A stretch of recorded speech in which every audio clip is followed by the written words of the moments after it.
एक आदमी काम से देरी से थका हुआ घर पर आया था। वह थोड़ा गुस्से में था।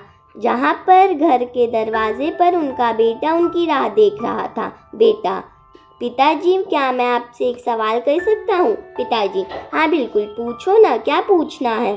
उस आदमी ने जवाब दिया। बेटा, पिताजी आप एक घंटे में कितने कमाते हो? पिताजी, बेटा ये तुम्हारा व्यापार नहीं है, तो तुम ऐसे बातें क्यों पूछ रहे हो? उस आदमी ने गुस्से में कहा। बेटा, मैं ये सब जानना चाहता हूँ, कृपया मुझे बताइए कि आप एक घंटे में कितना कमाते हैं?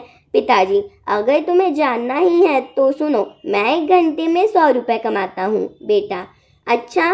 उस छोटे बच्चे ने अपना सर नीचे करते हुए जवाब दिया। बेटा, पिताजी क्या मैं 50 रुपये उधार ले सकता हूँ? उस समय वह पिता बहुत क्रोधित हो चुका था। अगर ये सब पूछने के पीछे तुम्हारा यही कारण होगा कि तुम्हें कुछ बेमतलब के खिलौने और दूसरी बेतुकी चीज़ें खरीदनी है, तो चुपचाप सीधे अपने रूम में चले जाओ। वह छोटा लड़का बिना कुछ बोले सीधे अपने रूम में चला गया और दरवाज़ा बंद कर दिया। वो आदमी शांति से बैठा था और उसने सोचना शुरू किया कि कहीं सही में तो उसे कोई कीमती और बहुत ज़रूरी चीज़ को खरीदने के लिए 50 रुपये की ज़रूरत तो नहीं। तभी वह इंसान उस छोटे बच्चे के रूम में जाकर उसने नम्रता से अपने बेटे से पूछा, बेटे क्या तुम सो गए हो? बेटे ने जवाब दिया, नहीं पिताजी। उस इंसान ने अपनी गलती मानते हुए कहा कि मुझे ऐसा लगता है कि कुछ देर पहले मैंने तुम पर कुछ ज़्यादा ही गुस्सा कर दिया। ये रहे तुम्हारे 50 रुपये जो तुम्हें चाहिए थे।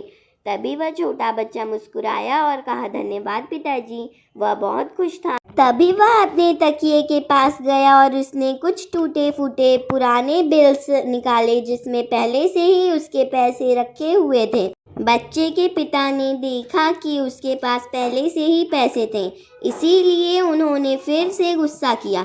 बच्चे ने धीरे धीरे अपने पैसे गिनना शुरू किया और अपने पिता की ओर देखने लगा। तभी पिता ने गुस्से से पूछा कि जब तुम्हारे पास पहले से ही कुछ पैसे थे तो तुम्हें और पैसे क्यों चाहिए?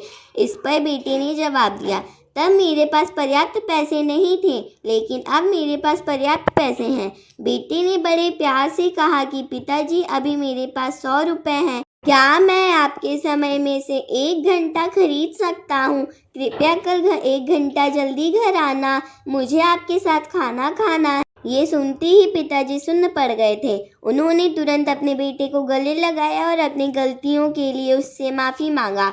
हमें जीवन में यही बताया जाता है कि जीवन में कठिन परिश्रम करना चाहिए और हम जीवन में यही करते चले जाते हैं, लेकिन जीवन में उन लोगों को समय देना बहुत ज़रूरी होता है जो हमारे जीवन में बहुत ज़्यादा मायने रखते हैं।